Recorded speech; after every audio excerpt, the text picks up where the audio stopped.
Can you say hard hats, folks? Hard hats, lunch pail, steel toe boots. Anything short of a championship this year is a failure. Look at this boomer right here.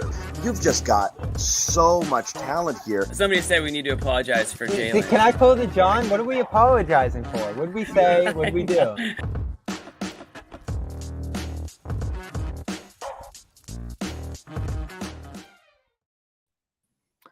Hey, Barry Manning here. Welcome to the final edition of Celtics Postgame, this Summer League. Noah Dalzell joined us from Las Vegas. I'm remote as the Celtics lose to the Sixers to finish their Summer League slate 2-3. But the biggest news of the day, I guess you could say, Sam Hauser extending. Yes, Sam Hauser extending 4 years, $45 million. A deal that I felt really good coming out of Summer League, getting done in the near term here. I know Noah did as well. And the terms here, pretty comparable to what we were reporting, to what Mike Scotto, when he joined us, had the ballpark number at $10 million. Seemed like what they were hovering around. It lands at 11, and that gets the deal done here with Hauser. And he's locked up through 2029. Player, or I don't know if there's a player option at the end, but fully guaranteed here. I think Weiss had that. And that locks up the 8-man rotation from the NBA Finals over the next 2 years here between Pritchard, Hauser, Xavier Tillman signed to a 2-year deal, and now Hauser. So, Noah, this is the toughest one, I think, from our perspective among all the players that they've extended over the last year or two here, just because he's a bench player, an undrafted free agent who developed over time, and a guy who hasn't taken major dips over the last year plus here, but has had his slumps. Eastern Conference Finals, it wasn't looking good for him, but he comes back and hits 11 threes in the finals, is out there a ton for his floor spacing, and at least from a cap management perspective, giving themselves all the options available to themselves, this was probably the best thing for them to do. But Hauser is going to have to keep up his play, at 11 million compared to 1 million, 2 million, what he was on already. Yeah, I was honestly pretty surprised to see this extension, just because I thought that this was like the one thing that maybe wasn't going to get done this summer, but they literally Really? got everything done this summer. Yeah, I mean, I don't know. I just feel like you can't get everything. Like they extended every single player that they meant to extend. They re-signed everybody. I don't know. I thought this was maybe going to be the one that was held off. I know that it adds a whole lot of additional penalties, adding him to the payroll. So yeah, I was a little surprised they got it done, but maybe I shouldn't have been, because clearly he was, a key part of this championship team, and it's clear that they want to do everything they can to retain that core and to bring those guys back. And like you said, he was really, really important to what they were ultimately able to do. And the more I'm watching Summer League and the more I watch the main Celtics guys and G League, the more you realize how hard it is to find NBA players who are both, great shooters, but can hold up defensively. And the fact that he has that combination at this point makes him really valuable. And so it's great that they were able to retain him long term. Do you think it's a good move? Yeah, absolutely. I think it's a good move for both parties, because Sam could have bet on himself and thought, maybe I can get more money elsewhere. But there are guys like Caleb Martin and others that have kind of shown that maybe the market is not as lucrative for players kind of that caliber, not necessarily equating the two, but I think there are some similarities there. And so I think Sam made the right move to stick around in a place where he's about to have a kid. He's been there for most of his career, all of his career. And so for him, it obviously makes sense. And then I think for the Celtics, it's a very tradable contract too. So you didn't really risk much. I think there would be a lot of interest in a 4-year, $45 million contract for a guy that can kind of be I don't want to say 3-and-D, because it's not like his defense is elite, but a 3-and-D enough, he can hold up defensively, and he proved that at the highest level this postseason. Yeah, and I think even beyond all the sticker shock we've seen of extensions and signings over the last couple of years here, I think people look at 45 million at this point and can see that that's not that big of a deal. 6% of the cap, pretty much for the life of the contract. So that's what a bench guy is going to make. That's what he was going to make at least on the open market. So they actually probably saved themselves a little bit here by getting it done early.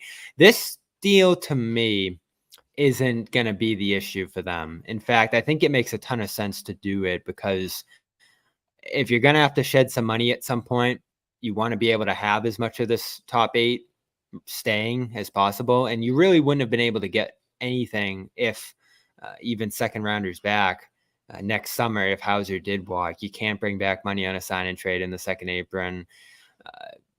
He could have easily just walked for nothing next summer, and probably would have if it went to free agency. Because I think if he comes out and shoots 40% again from three and defends and all that, he would have been a popular free agent next summer. So this one to me was pretty easy. If it got up to like 13, 14, 15, or even closer to 20, that probably would have been tougher because each million you're talking about here just bumps up the tax hit that much. But 11, that's fine. And he, again, has to maintain his level of play. But if he does that, this honestly to me looks like a little bit of a steal because he's been so important to them. And we talked about it last show, Noah, the way Walsh has looked, the way Sharman's looked at different points, and we'll get into their final games of Summer League. Both of them played today. Those guys don't look ready to impact the team immediately. And we'll see if they ever are ready to play consistent roles for the Celtics. But you know Hauser is. He even played NBA Finals minutes. So at that point, you almost have to reinvest in him. And maybe it won't work, but if it doesn't work, I don't think it's a bad move. I think it's the right idea here, just keeping another guy. It's pretty similar to what they did with Pritchard.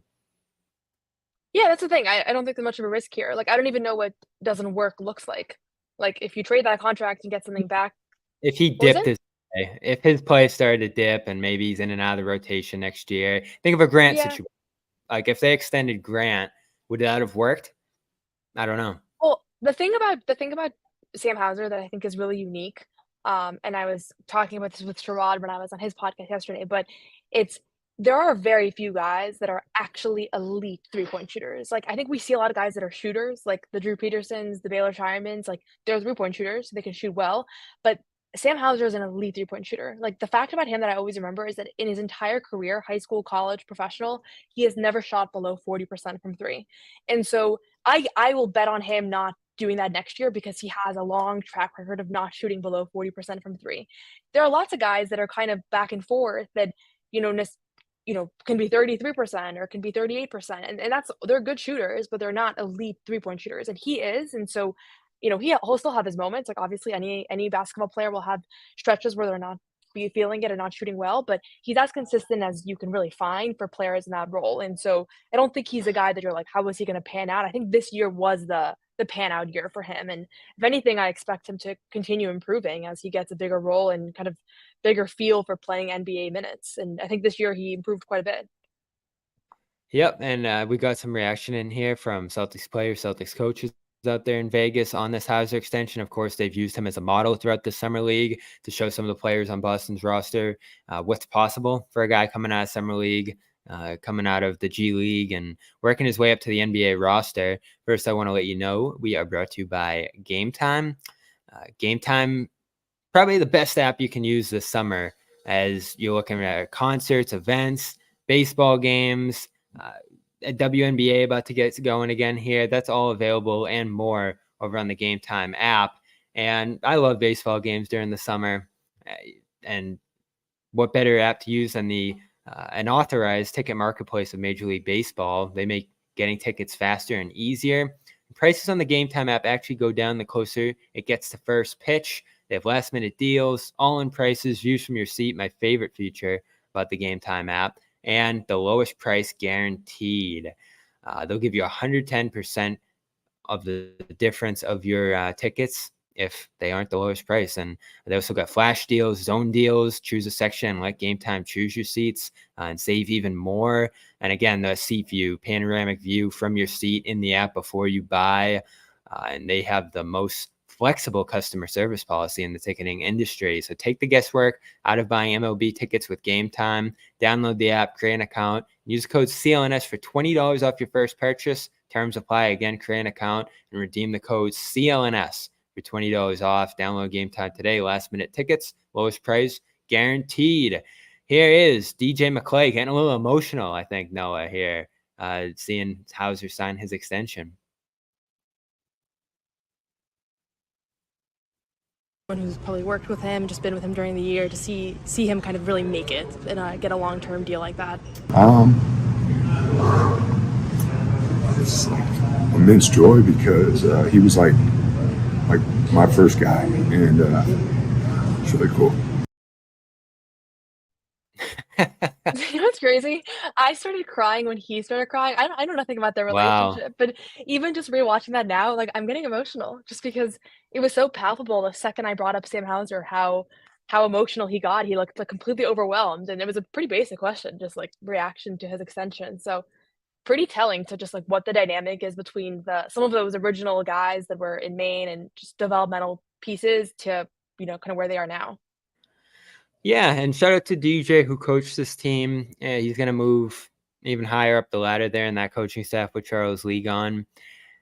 I thought it was a mixed bag from the summer league team here overall, but you did see some moments, strides, just spurts from guys, and mostly players, especially on the Celtics side, staying into the mix when things weren't going their way offensively. And Walsh was a good example of that today. He ended summer league pretty positively. Shireman throughout was able to work through shooting struggles, and he started this game today 0-7. So I guess I give DJ some credit there, even though the offense didn't always look as smooth and as balanced and together as you want it to be. In the defense, didn't have the greatest showing out there, but you work with what you got. It was a mixed bag of players. The best players on the roster sat down pretty quickly. And then in a game like today, a game like Fridays, you basically were relying on some of the free agent pickups for this roster. So I think an overall pretty good job by McClay here leading this summer league team. And last one I got on Hauser, because 2026 is that year. It's going to be $515 million in tax and roster commitments, an unprecedented number, a number that's going to blow past what Forbes has been reporting has been the Celtics revenue of like roughly $400 million each year here. Maybe that number ticks up with the new deals and everything going on. But this is going to be hard to sustain. And like I said, Noah, I don't think it's going to be Hauser who they have to move down the line or get that contract off their books to figure this thing out when that time comes. But it is going to stress their finances to keep them around here. And I knew from the start that wasn't going to be an issue in them keeping them, just so they have all the options available to them at that time. But it only hammers home that question a little bit more of, all right, maybe 2026, you keep this team around, you pay that price. But after that year, you're going to have to make some tough decisions with this core, because I just don't think they're going to pay $500 million every year for eternity to keep this team together at that point. So these are the right moves, but under the new rules, this is the side effect of signing these contracts, signing these extensions. And this is now Brad Stevens' 11th extension. So he's committed to doing these. They've largely succeeded, but for the first time, the Celtics are going to reach a financial wall at some point down the line. Yeah, and I know everybody talks about I don't know, it's not my favorite topic just because, A, I'm honestly not an expert on the cap stuff, but I just think it's really hard to know where things are gonna go a few years from now. Like, things could go really poorly next year, and then we're talking about much bigger changes because obviously nobody's gonna pay that kind of payroll for a team that's not, elite and in one of the contenders, right? I don't think that's gonna happen, but it could, right? And then I think with Porzingis, like, the big question remains the injuries, right? So if he's unable to get healthy and stay on the court, which I think this year he was healthy for most of the season, but obviously wasn't really a part of the playoff run until the very end there. Um, you know, he's probably the obvious candidate to go, but I just feel so speculative that I don't even want to put anything out there because we're working with so many hypotheticals at this point. Other than the fact that it's very obvious that this is a very difficult situation to kind of maintain long term, but at this point, I think you just gotta think of it as 1 year at a time. And next year they're running it back with the exact same group as this past year. Yep, and Hauser going to be at about $10 million at 2026. Walsh also commented on the extension out there at Summer League, talking with Noah.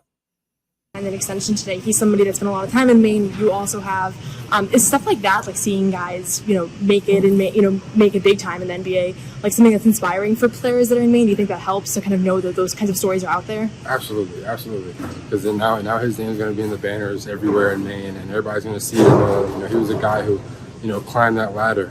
It took a while. It was hard, but he did it.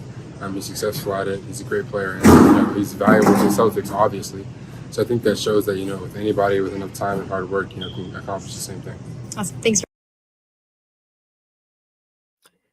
Is Hauser's number in the banners there yet in Maine? Or they gotta put that They up? have like a list of, they don't have like retired Maine Celtics players, but they have a list of like 5 names. Hauser's up there. I believe Luke's up there. And then a couple of Of course. non-Celtic NBA player non-Celtic NBA players are there as well. So it's pretty cool. I think I asked Jordan about that because, I've spent a lot of time in Maine, and I think Maine is such a fundamental part of the Celtics and the player development side, and seeing guys like Sam Hauser and Luke Cornett actually really impact the team in the championship run, like, it just gives so much more legitimacy to what the coaching staff has to say when you're in Maine. And obviously Jordan's in a unique position because he does have a contract and he is making substantially more money than his teammates. But I do think like stuff like that, like Sam Hauser's whole story is enough to really energize a G League program. And the more of those, the better. Obviously, you want to show that there's a track record. If you're a guy like Drew Peterson who's on a two-way right now, there's the path. It doesn't mean you can do it, but the path is very clear. Yeah, and we'll see who the coach is going to be. Obviously, Blaine Mueller just left the staff there to go to Charlotte, and they've pretty much changed coaches every year up there. There's still been a strong track record of development over the last handful of seasons there, as they've committed to that more, and they have to commit to that more, given where the salary of this team is headed. So you have to develop some of the younger guys, some of the draft picks, undrafted finds, and we're all looking for the next Hauser story, the next Cornet story. It's kind of crazy that those happen in tandem because they're so rare. You sat there forever, Noah, saying, all right, why can't the Celtics find those guys just like the Heat always do or some of these other teams always do? And almost in one stroke, 1 year, they found Hauser, found Cornet, made the changes and developments to their game they needed to, and got them up to the NBA level pretty quickly. And they're trying to do that with Walsh. He's still so young. Davison's still so young. Cato last year was a little bit more straightforward, didn't need a ton of time in Maine, but they're emphasizing that more now. And I actually look at this roster, and we'll get into some of the guys who are coming out of the Summer League team here, but I like a lot of them being in that mix with Maine last year. This team didn't always play together the best over this summer stretch here, but I do think there's some good skill sets, some good players they had on the Summer League team that could contribute to a growth environment up there in Maine next year. But the question I have for you is this repeatable? Is Hauser, Cornet, their situations, their stories so rare that it's going to be difficult to repeat that again? Or is this something we're going to start to see the Celtics repeat up there in Maine? Because that's what it's going to take for Walsh and some of these other guys to reach the NBA eventually. Yeah, I mean, it's definitely repeatable. I don't think you can count on every shooter with some defensive questions that enters the Maine Celtics will have this outcome. Like Jordan said, it shows that anybody can do it with hard work. And I don't know if you meant that literally, but it's not that anybody can do it, but some people can. And I think for them, there's the blueprint, right? There is that opportunity, there is that pipeline. Like that program is taken seriously, or not just cast away and ignored, and you have no pathway out if you're performing at a high level. That being said, I do think we use the Sam Hauser comp like really loosely. Like, and I mentioned this earlier with the shooting, but to be an elite shooter like that is really rare. And I don't know that we have anybody right now that we're looking at, not Jordan, not Baylor, not Drew, that at that level of shooting at this point. And maybe that changes, but typically, it doesn't change that dramatically after after this age in your career. So I don't know that I see a guy that I'm like, that's the next 4-year, $45 million contract on this roster. I'm pretty excited about Baylor and what he could bring to the Celtics, but it's hard to say, like, just because Sam did it, there's going to be a new Sam every 3 years. Because I think what he pulled off was really remarkable, and what he was able to accomplish is the kind of a confluence of a lot of different factors and things that went well. Yeah, and there you have it. Hauser, $45 million, signed through 2029 now. Celtics get their latest offseason move done here with Hauser, and he'll be back next year, be back in Boston for a long time, which I think people are pretty excited about, rightfully so, after his major role in the championship run there. And we'll see what the other cast members of the Garden Report think as they start shuffling back into the mix here over the coming weeks. But I do want to recap the final game of Summer League. Celtics, Sixers here. Sixers coming in with a pretty good mix. You saw Jared McCain. My guy Judah Mintz from Syracuse was excellent today in this game. Maybe earned himself a two-way deal with his contract or with his performance here today. So this was great stuff from him. But on the Celtics side, you saw Walsh come out of his three-point shooting slump, makes 2 early, finishes 4 of 8. I thought he had a strong game here. Missed a late 3 that could have tied the game. But overall, he was aggressive, assertive, few too many turnovers, so it wasn't a perfect performance, but on the offensive glass, which was something that gave the Celtics a pretty good edge early over a team that maybe had a little bit more talent coming into this one than they did. Old friend Romeo Langford never played in the Summer League as I look at it here for Philly. Got hurt pretty early on. I don't think he ended up getting into a game for them. So that could have been a little bit of a rematch we saw today, but most teams starting to sit down their guys at this point. No Harper for Boston. He joined Cada, Davison, and Springer on the bench. Ramsey sat for a second straight game. I know Harper's going to be at Celtics training camp more than likely on the Exhibit 10. Still waiting to see where Ramsey's ending up, whether it's here or elsewhere after the performance he had through those first 3 games, but that gave Walsh another starting opportunity. Peterson stepped back into the starting lineup here. Didn't play amazing offensively, so he had to go get some more minutes in this one today. And Shireman, after that 0-for-7 start, finished 4-for-6. So he ends this one strong, had that long shot from half court. He missed a game tire as well late. So the Sixers end up escaping this one 103-98. But we'll start with Walsh, who we've talked a lot about, who's been the most consequential guy on this roster as far as his development, the steps he's taking go. It was a rough one overall for him, 0-for-22 entering here. But he finishes Summer League with a 4-for-8 performance, which is exactly what you're looking to see from him, answering those struggles. Yeah, I thought Jordan definitely played better today. The last 2 games, he was better. I think he said it after, told me kind of like I'm definitely improved throughout. I don't really care about whether the 3-point shots are going in. So the 4-for-8 today, it was inevitable. Some of them It was have to gonna go come in. eventually. No, I know, but I'm just saying that wasn't really like that doesn't stand out to me, seeing that he was over 22 and over 4-for-8 tonight. The thing that stands out is like he plays sped up. And he even tonight, like the box score was better, but like he has to figure out how to kind of rein it in and be able to make some of those plays like drives to the basket and but more under control. Like there was a couple possessions where like there was one that I posted on Twitter of Baylor going baseline, like dishing it off to him, and then he catches the ball and just like completely loses it, like throws, like it's that body control that's the thing that's the most outstanding to me is like he needs to figure that out because he just it's the definition of just like a raw talent, like a guy that needs to figure out how to kind of get all the pieces under control. And so that I feel like tonight again we saw more of those kinds of things, 6 turnovers. He had those a couple plays that were just like he was kind of out of control, decisions that seemed like he thought someone was going to be somewhere and they were somewhere else. So that's why I feel like the growth remains. The shooting, like it actually was pretty consistent this past year. He unfortunately had a pretty bad slump for that 4-game stint where everybody's watching him and everybody's talking about him. So, I feel for him that happened, but I watched him shoot around a lot during warmups. He's during games, like he's pretty solid. I'll count on his shot being like a mid, a decent enough shooter you have to respect his shot. It's the other stuff where I'm like, that has to be figured out. And even throughout this year, like you saw a lot of those kinds of plays that are just concerning because you can't have that in an NBA game. And I do think the G League kind of like in the Summer League exacerbates it because everybody's out of control. Nobody really knows their teammates and things like that, but it does stand out.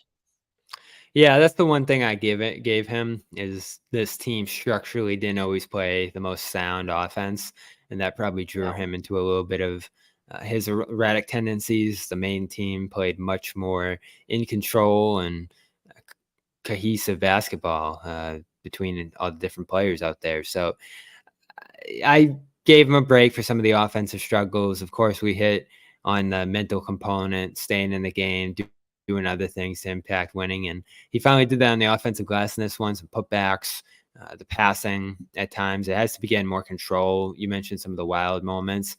That pass he almost threw away to Mintz at the end was tough, right into the gap that Mintz was shooting through there in the fourth quarter. And 6 turnovers obviously doesn't speak well of the ball control right there. And that's why the shooting does have to be there, because if you want to see him dribbling less, if you want to see him attacking less, he needs to rely on that 3 to contribute offensively, unless he's going to maybe get into some screen and roll scenarios and just try to play more of an interior around the basket role. And the finishing has to reach a higher level for him to do that, I think. So he's trying to figure out where he is offensively, just as at the same time as he's trying to figure out the defensive component there. Because as you mentioned throughout the Summer League slate here, no, he didn't exactly stand out as a great defensive stopper at different points, and that probably should be the focus of his game, along with more of an ancillary offensive role. So I'm glad he finishes strong here just to give himself something to work off. But overall, this was a disappointing summer league for Walsh. I think some people came in saying, all right, can he have a strong summer? Can he have a strong training camp? Maybe get in the mix for a few minutes early in the year. To now, I think as we exit summer league, we're all kind of saying he might be in Maine for the start, half, maybe all of next season, which is probably what the team was looking at anyway. But he had an opportunity here to show something different, and he didn't. Yeah, absolutely. He said it himself. I played pretty bad. I was pretty disappointed with how it went. He's fun to talk to because I feel like he's just so honest and authentic when he reflects on his struggles. And throughout this entire summer league, every time we had a media availability with him, I feel like he was pretty reflective and pretty candid about the fact that this wasn't what he was expecting for himself. And I think regardless, even if he had played really well during this summer league stint, he probably would have still spent a significant portion of next year in Maine. But yeah, it certainly sets tempers some expectations from people who thought that he was going to come in and fill that Brissett role, which I think was maybe kind of the ceiling for him for this year. Realistically, was going to be taking some of those O'Shea Brissett minutes and providing some of that glue, some of that energy. And I don't know that he showed, I don't think he has that right now. But maybe he goes to Maine and he kind of turns things around. Like again, it's just a week and a half, right? So it can be just, and sometimes it's just a bad week and a half. And if the shots had been falling throughout, then we'd probably be having a slightly different conversation about him. But like you said, I think the more important things aren't the shots, it's the other things. And like a couple times today, Jaden, Jordan McCain, right? Just his first name, McCain. Yeah, Jared McCain. I see the guy. Jared McCain. Okay. I actually like fully know him well, but he is somebody that would have been good to have like a Jaden Springer on him today. And I was thinking that as I was watching him play because he was putting together a pretty complete first half performance before he kind of tapered out the second half of the game. And Jordan's not a stopper on him. Like you can't just say, Jordan, go get McCain and like make his life really hard. Like that he wasn't able to do that. And so that's my takeaway from the summer league. Like the shots less so, but we haven't really seen him consistently at any point since he became a pro be that guy. And he has to, right? He has to make it in this league. So I feel like he knows that. He knows that's where he has to figure things out. But yeah, that's my biggest concern with him at this point. Yeah, and it makes you remember what he came into the league as, a second-round pick, a young prospect, and one that when you watched at Arkansas, fouling, being a little too opportunistic defensively, the shooting, all those were big concerns that led him to being a second-round pick. So it's no surprise that those continue to be things he has to work on here as he heads into year 2 of his career. Still young, still has room to grow into that second year. Maybe there's a little bit of a humbling experience for him this summer after speaking about wanting to be on Boston's team next year and playing alongside Brown, Tatum, and all that. Again, I don't begrudge him that, but it did end up being a little bit of a bold proclamation that blew up in his face a little bit with the play there. But if it leads to more positive results and growth into year 2, that's going to be all the better for him. And there is some pressure on him this year, as you see. Guys come in every year who can potentially contend with you for roster spots and opportunity and minutes and all that. And did Shireman do that here? Not necessarily. I don't think Shireman comes out of this summer league flying by Walsh in the organizational hierarchy. I think they're probably at a similar place right now. Maybe Shireman's a little bit more ready to step into an NBA game right now than Walsh is. But what you saw from Shireman, again, here in this game, not too different from what we saw in all the other games from him. He's going to go through streaks like any shooter does, and he was cold in a lot of these games for different points. Found his shot later, so you see that there's a little bit of a mental strength for him to be able to work through those struggles and break through later in a game. So you like that about him. There's these other attributes, 4 offensive rebounds. Again, an encouraging number here for him alongside the 4 assists. But he'll have some sloppier moments too. I didn't love those shots from half court down the stretch. I know, trying to be aggressive and make a big shot in those moments and all that. So for Shireman, a lot of good, a lot of bad in the first summer league here too. And the shooting didn't quite blow you away like you thought it might, given who he was coming out of college here. So I look at him pretty much the same as we did coming in. No, I'm probably going to have to play a little bit of time in Maine. He said on the broadcast, or the broadcast had talked to him, and he said He wants to get stronger and more athletic going into this season, which I think you see he'll have to do to compete at the NBA level, especially on defense. And there's just going to be an adjustment going to this next level, just like there was for him going from that lower D1 level to Creighton. And at 23, is there much upside beyond what we're seeing right now? Or is he going to be a guy who's on that border of Maine in the NBA? I think that's where we look at him being right now. But I wouldn't be surprised. I'd be surprised if we see a lot of Walsh during the regular season. I wouldn't be surprised if we see Sharman in some shorthanded situations, especially at the wing, because you look at the production here and his ability to stay in the game mentally, and there's a shooting component to his game that you think over a longer span will show better than this. It just feels like he's a little bit more NBA ready than Walsh is right now. So that's where he stands. But I'd expect him to start the year in Maine after training camp, unless he blows you away in training camp. Yeah, I think you're right. Probably most everybody we saw tonight is their ceiling is starting in Maine.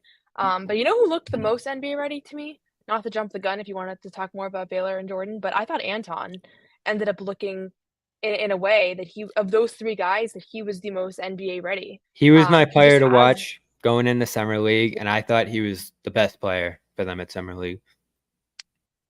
Yeah, I mean, I think probably the best player of the guys that played through the whole program. Yeah, good point. Obviously early on, there were some standouts.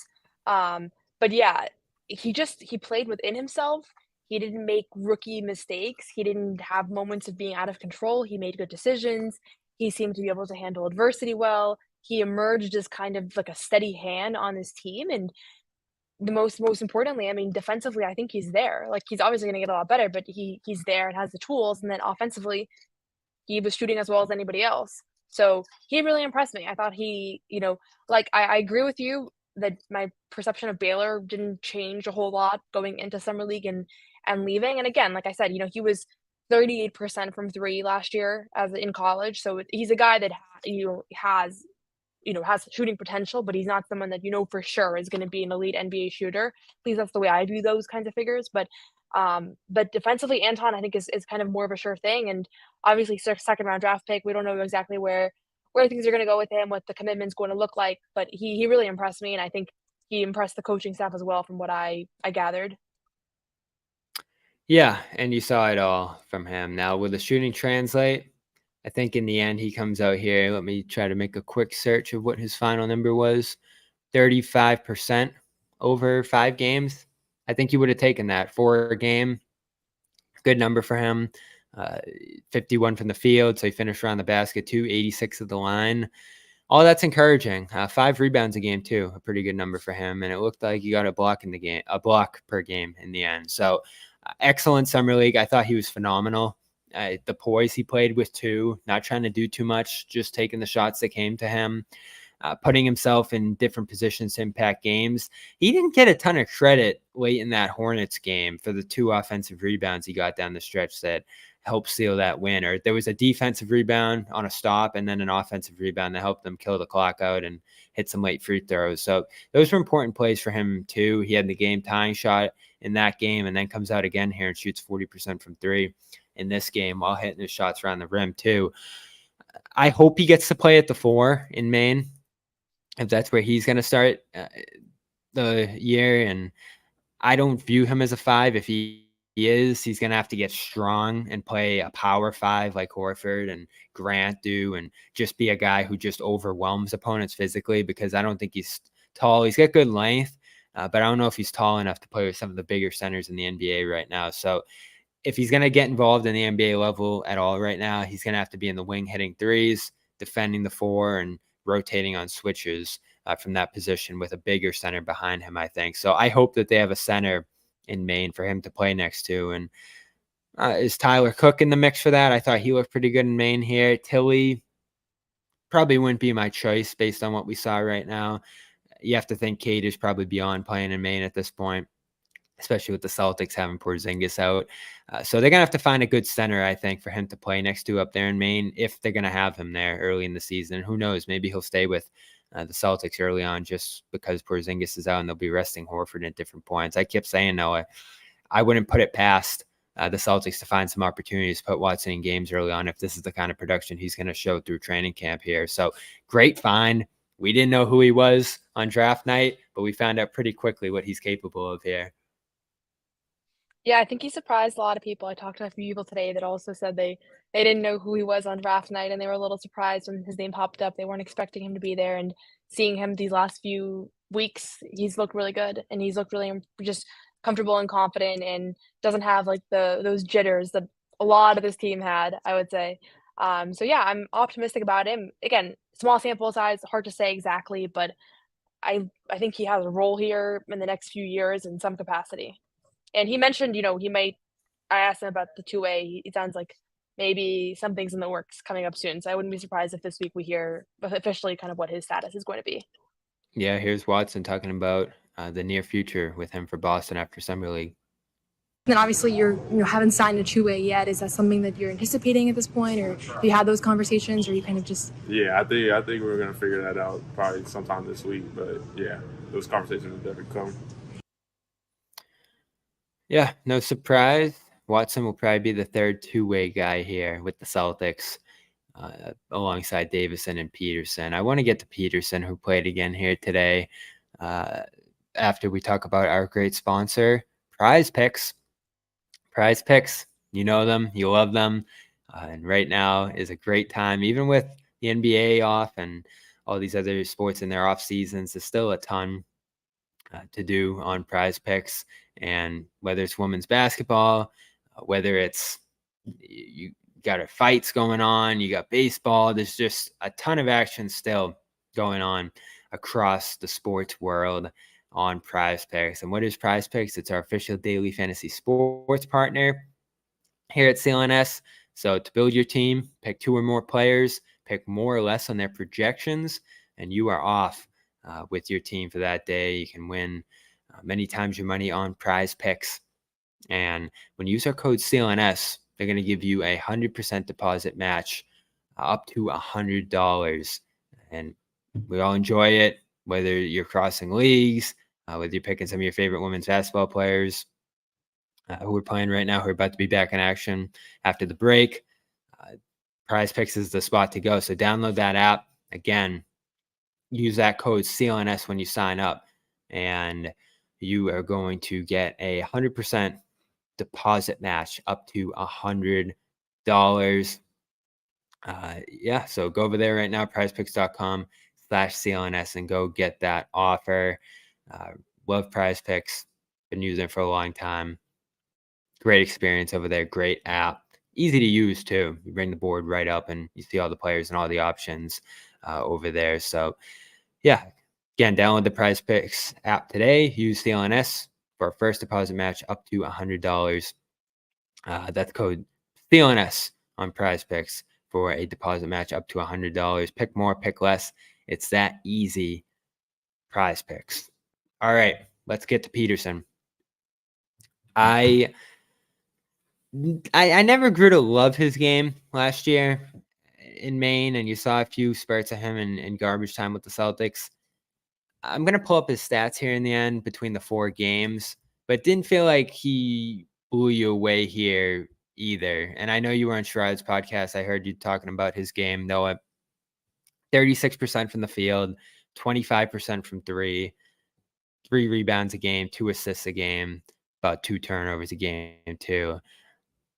His output, everything about it just feels average. Nothing's exceptional here. He's older, so I don't know how much upside there is in his game. He's got good size at that wing spot, which is something the Celtics probably like, and maybe they feel good about him continuing to get more minutes, a full off season with the Celtics after he came in midway through last year and went on this pretty hectic run, as he talked about with us out there at Vegas. So to me, I thought it made sense to sign him up on a 2-way, have him committed to that deal here at Summer League. You get a look at him and you bring him into camp. But I don't think there's any guarantee at all that he's going to enter the season on this deal. And of course, you can take guys on and off the 2-ways at will. I just was never blown away by what he did last year or this summer. Do you feel any differently? Yeah, he's one of the guys that I've changed my view on a couple of times. I think that at his best, he's kind of an all-around player. He's a connector, he can shoot, he doesn't have any glaring weaknesses in his game. Um, at his worst, he's not really any of those things, if that makes sense. Like, he's not a great defender, and he is not super reliable of a shooter. I thought today when he was kind of tasked with being the primary ball handler, he struggled a little bit, like, he wasn't able to be the initial playmaker, They and started him at I point. mentioned this. Yeah, and I think they did because in part probably because they're experimenting and trying out different things. But the team really, really benefited when Jalen House came in, and they actually had a point guard and a playmaker on the court. And so to me, he's somebody that you kind of hope can maybe be a connective piece and a role player, somebody that can eat some minutes and do a little bit of everything. And I do like him, and I think he's a he had I get what they see in him, but I'm not sold at this point. And I was higher on him when he first got to Maine. I thought that he was kind of one of those all around guys that can do a little bit of everything. But just the more I've watched him play, I'm not sure that we're seeing that potential actually actualize. So that's kind of where I'm at on him. Yeah, so we'll see what happens there. I can't imagine they're thrilled with what they saw from him either, but they've been pretty committed to him now for the last handful of months, going back into the regular season when they signed him. So I'm sure he'll be at camp. Beyond that, I think he'll have to prove himself here and show some spurts in the preseason games or whenever he gets opportunity next. But now that Watson is going to be on a deal, it looks like, and Davison, I think, made it more than worth his while. They're wild to see what he's capable of into year 3 on that deal. If they want to find another guy, if they saw someone in the summer league that they like, that they want to sign to a 2-way, they'll have to clear someone out. And I think Peterson is at the top of that list right now out of those 3. And a lot of people keep asking me about the 15 spot. I know Brad said it to us. It's almost certain that they're going to keep that open for tax reasons.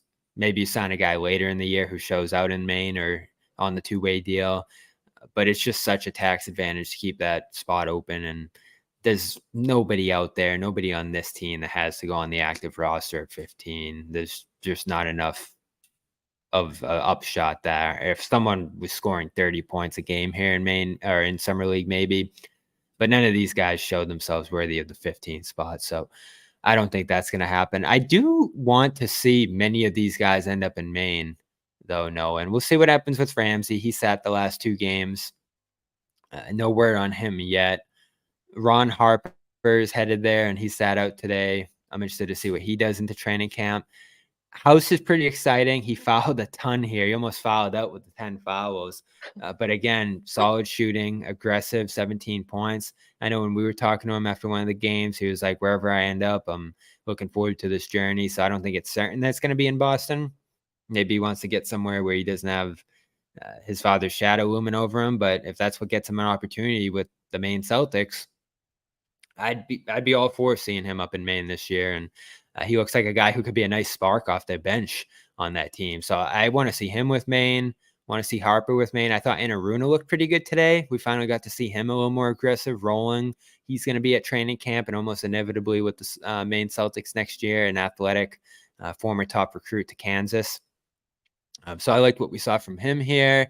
Tyler Cook was outstanding here too. And I think it was Cam who asked Austin Ainge about him before one of the practices going into Summer League. And they talked about how he looks good with the ball in his hands. We saw that, active around the rim, some good finishing, just an athletic, aggressive, energetic center here who, as I said earlier, no, I want to see a center next to Watson. I don't want to see him at center up in Maine.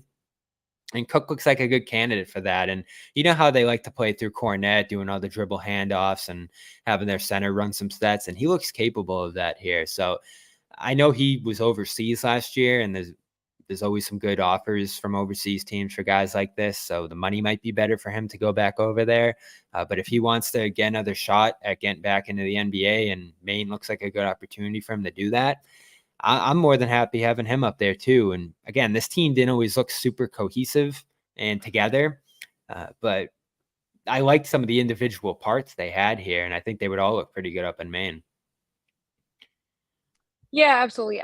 This wasn't one of the summer league teams where you look at them and you just say this group just gelled and clicked. And I watched some of the teams that were in the playoff race. The Grizzlies faced the Clippers earlier today, and watching them play, I was like, this is a different energy than the Celtics team has had. So I'm not obsessed with kind of the ensemble of guys that they've put together here, but there are certainly intriguing pieces, but also there are intriguing pieces that I watched all week that were not wearing green, but might be called up to Maine.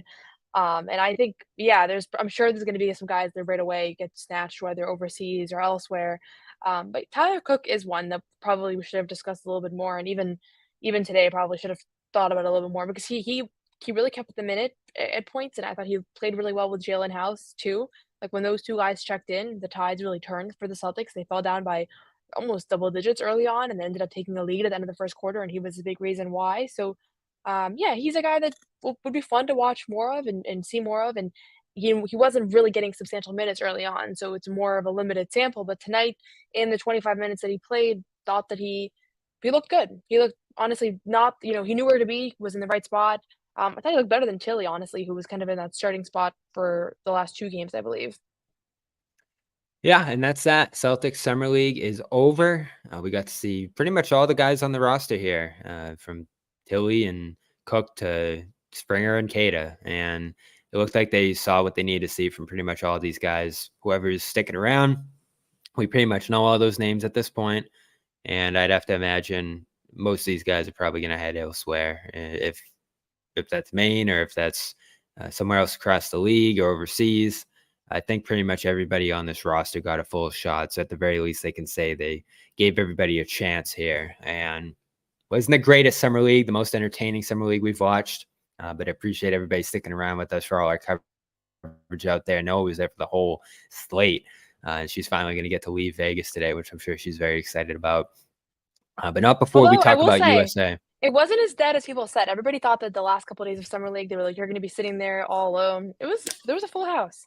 It wasn't as bad. I think summer league's grown so much that even the second weekend's pretty Crowd decent. or But I was reporters or what? crowd, reporters. Okay, I will say a lot of people had flights that got canceled.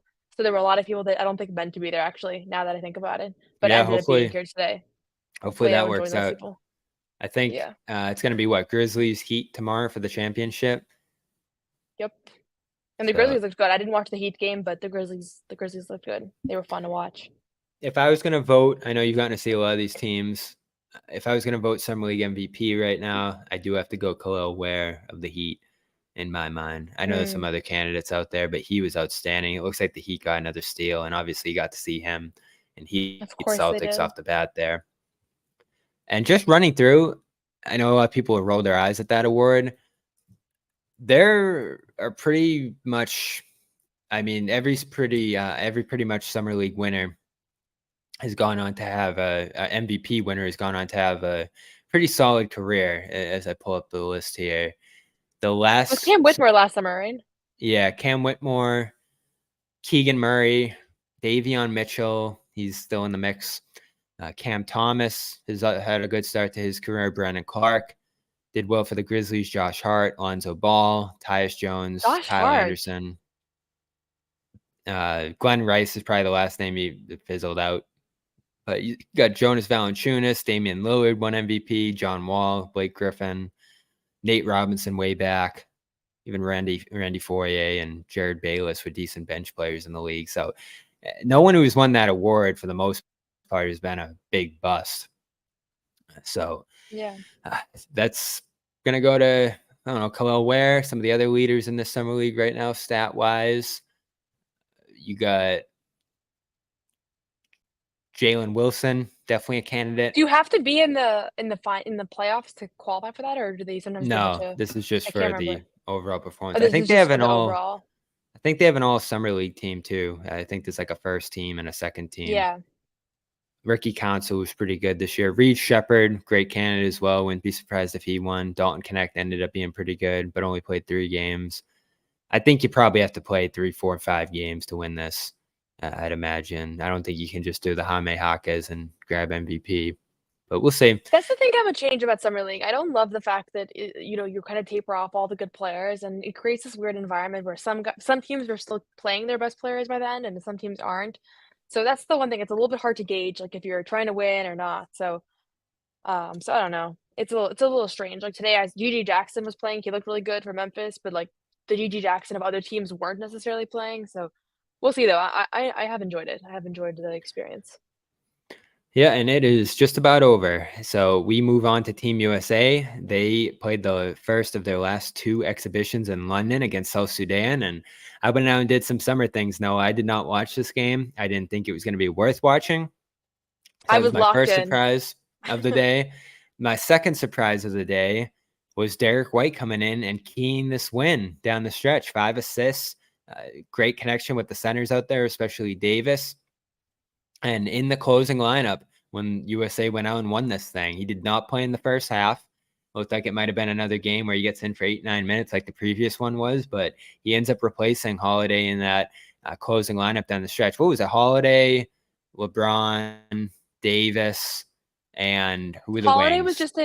Holiday was just in for the defensive lineup.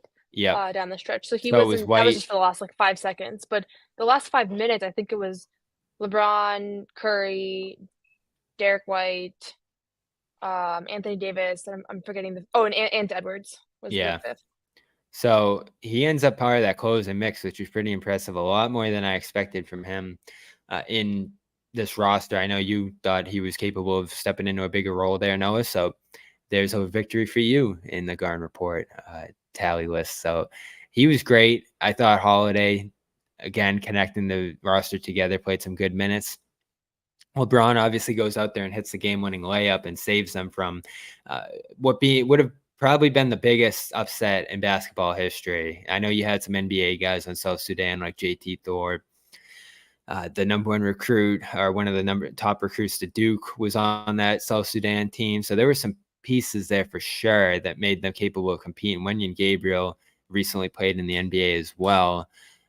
But when you look at the talent that was out there for USA, they were down late in this game, down big early, like 12, 13, 14 points, and just getting out-hustled, battled on the boards, out-battled on the boards at different points here in this one. And as one of our commenters points out here, 43-point favorites the U.S. was. So this was shocking. I went back and watched it in full later. Just a fascinating game. South Sudan was taking points from pretty much every possession. Embiid, again, didn't look great at center in his minutes. They gave Davis some trouble, too, in this one, and just some ridiculous shooting from South Sudan at different points. But this was a shocking watch. It would have been wall-to-wall talk if they lost this game about how shocking this was. But even though they pulled out the win late, I'm still in awe of how they played. The U.S. still brings up some questions about their connectivity, their lineups. Turnovers, an issue again for them in this one. And you know where I'm going to go, Noah? Tatum, back to the bench, still trying to figure out where to get involved offensively.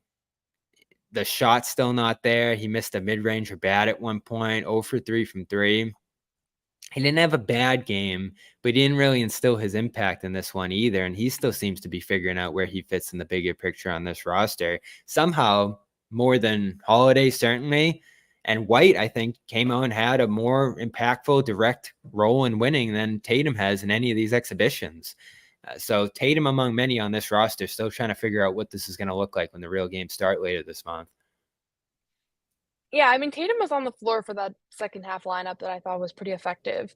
But yeah, White and Holiday almost have an easier time here because they're not really changing the way they play that much. Like they're kind of in the same position that they were in Boston, where they're role players and they're not, they're defensively minded and they're setting up their teammates and they can hit the open shot. So yeah, I think for them, that's why you want those kinds of players on the roster. And when the roster was first assembled and it was announced that Drew Holiday was going to be a top priority, a lot of people were like, Drew Holiday. And I don't think those people exist anymore because he's made it really clear why he's in the lineup. And again, I'm not concerned about Tatum because I don't think that he is the problem on this roster. I think the shooting as a longer term story is something to watch. And it's been a while now since I can't really remember the last time that his shot seemed right. Maybe earlier, very early in the season, but it feels like it has been a while. But in general, just I'm not loving the way this Team USA looks from like an offensive approach standpoint. Like you got so much talent on this team, and they're literally standing around. Like, I don't know. It just feels like they're not being utilized to their maximum abilities. And you know where I'm going to go with this. Anthony Edwards, who is, I know, America's golden child and is kind of the, well, one of the primary options on this team. Like, he is a ball stopper right now on this offense. Like, he is not moving the ball the way that other guys are. And the thing that unlocked everybody was when Derek White came in and didn't look for his own offense. And you need like 4 or 5 guys to take that mentality. And right now there's 1 or 2 right now. So I think that this course should be more around which stars are willing to become role players for this team to succeed, because you can't have a bunch of guys. And Devin Booker actually impressed me because he's somebody that through the few games that I've watched, and I'm not a huge Devin Booker fan just watching the NBA, but he's clearly embracing that ability to be a role player. And I remember he was like that in the last Olympics as well. So that's the question that's going to come down to: are there other stars that are willing to become role players on this team? And I do think Tatum is one of those guys that will be willing to and has been willing to. And that's why I don't really care if he's 0 for 3 or 1 for 3 or 2 for 3, because I don't think he's the reason that this team is struggling right now. It's the defense, and it's the fact that you're not really playing like real team basketball. And the defense is tough because they're not putting out their best defenders on the court. Like, just inevitably, when you have some of your older players, when you have Curry, you're just not putting together your best defensive lineup. And you better have really good offense. And right now they're doing some pretty simple stuff, and they're not looking like a bunch of Hall of Famers playing together. So those were kind of more of my takeaways. But it was a super fun game. Had a blast watching Derek White come in and like unlock Anthony Davis. That was pretty electric. So a lot to think about and talk about. And I think they're going to be a really fascinating group to follow this summer. Yeah, and are they going to lose? You have to lean no, just because of the talent, the depth disparity between them and these opposing groups. They bring in that Bam Davis duo, which seems like their game breaker, and that's when they really start to kill teams. So I still look at that as a major advantage for them. Is Tatum part of that second unit group too? I do agree with you. His willingness to play a role is important.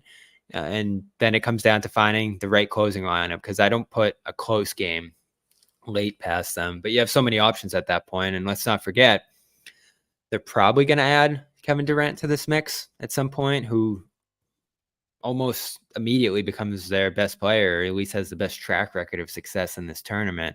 We'll see how good he looks. We'll see how much he can contribute. I know it looked like he might have been available for this game. Not a surprise he stays out of an exhibition. I still have to think he's going to return at some point here, given that he's still with the team and they didn't replace him. So that's another factor that probably leads toward them winning this whole thing. But they do have to find the right combination late in these games. They have to figure out whether it's Edwards' situation where he's hunting shots, or Embiid, who continues to play this slow pace while they're trying to run, and just some of these other guys who haven't shown to be the most natural fits on this roster. Can you put those guys on the bench in crunch time? I mean, they even had to put Curry on the bench at different points here. He did not have it in this game. And so I'll give Kerr credit for that, especially given the relationship he has with Curry, to be able to do something like that and at a different point. That's what it's going to take for this team to win. They're all going to have to sacrifice.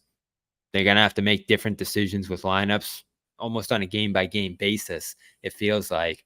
And this is just what it is internationally at this point. Like, there are going to be teams out there that push them, that challenge them. They're not going to be able to win games by 30, 40 points on their way to the goal. And then maybe once they figure it out, they start doing that. But there's enough talent on some of these teams to keep it close with at least the starting lineup. So it's going to be a challenge. I would still pick them to win, even though I love the field here. I love some of these other teams. I've just seen them crush Canada, crush Serbia.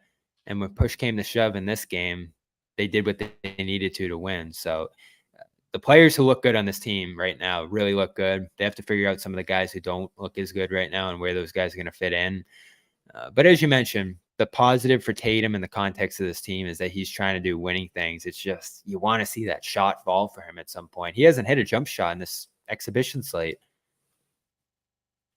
Yeah, no, you're right. And I think we'll see how that pans out. But yeah, it's low on my list of things that I'm personally watching for just throughout this run, because I think there's just the dynamic of stars having to adjust to become role players is one that some people have in them and some people don't. And I think that's what this kind of comes down to ultimately, this whole Team USA thing. And also just a reminder that it's basketball and anything can happen and people take stuff for granted. But this happens all the time. The same thing happened on the women's side yesterday. The US team lost to Team WNBA, which is all the players that feel like they got snubbed, right? So it happens. I think it's part of the challenge is you have legacy players and players that are older and maybe have a more esteemed background, but maybe aren't the best players right now in this moment, or at least athletically aren't. So it opens the door for things like this to happen. But I still think he's going to figure it out. But I am always kind of fascinated by this dynamic of how do you acclimate to the fact that you're in a completely different situation as a player for the first time. A guy like Steph Curry who